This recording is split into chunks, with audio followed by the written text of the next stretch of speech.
how was your like experience with like shooting specifically your movie, and how was like your process of getting the actors and everything and like getting locations locked?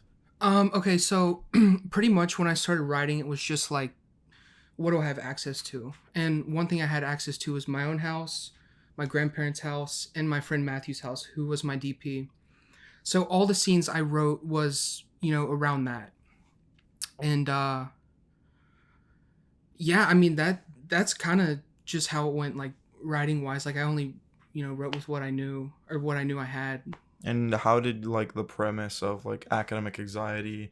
I mean, do you want like do you want to like give it like a short synopsis so people at Yeah, home can sort of yeah. So get a it's take? it's like it's a film about two idiots who pretty much steal exam answer keys from professors and sell them to college students who have more money to spend than time to study.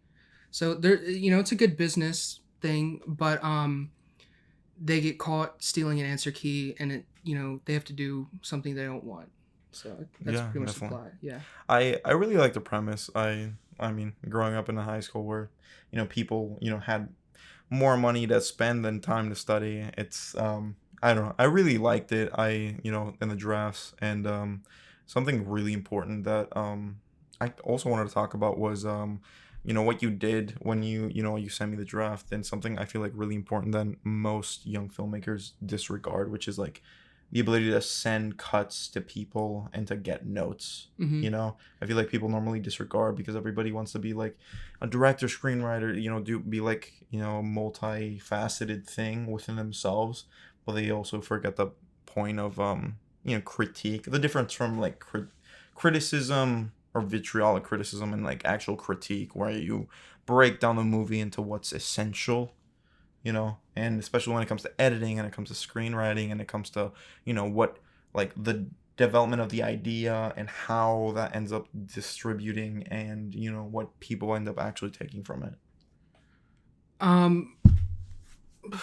Sorry, that was long. Could you like? Like why did you like reach out? Why do you feel like it's sort of important to get criticism and critiqued on your work? Okay, so I wish I really had gotten critique while I was writing, because I was the only one like critiquing my work, and my brother, who kind of just skimmed it. He's not a film major or anything. But I made 10 drafts of it, and those were just all my own notes.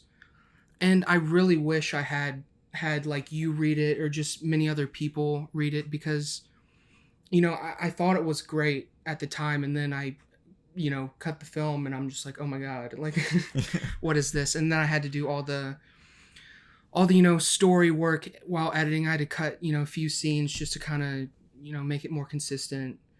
And Yeah.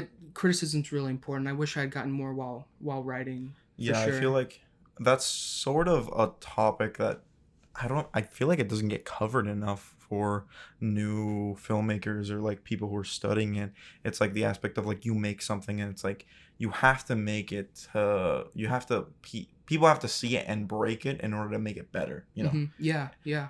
And it's right now Houston and me are taking a class on digital editing where we are actually editing the movie we shot, which is Roads Diverged. And when it came to the development of the project, I made sure that I could get as many eyes as possible on the script, so it can be as good as possible. Hmm. But I also feel that if more people saw it and more people, especially like in the industry and or who know of how to execute like something from like script to screen, would in fact make it better. And I feel like that is like a value that isn't taught enough, or Hmm. like should be heavily reinforced and like kept very ingrained in people or that make films and stuff.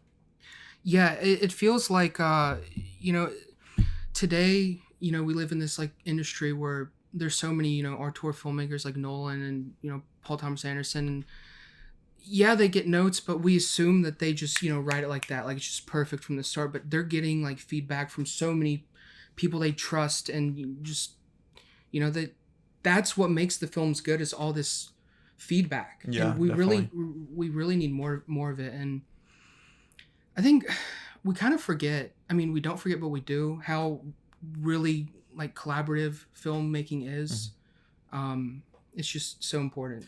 Yeah, because like I mean everybody is like when you get into film they're like, "Oh, it's auteur." And Yeah, it's like it's all yeah, about the auteur. And yeah, those who don't know what auteur is basically like person that instills their vision into everything and every aspect of a film.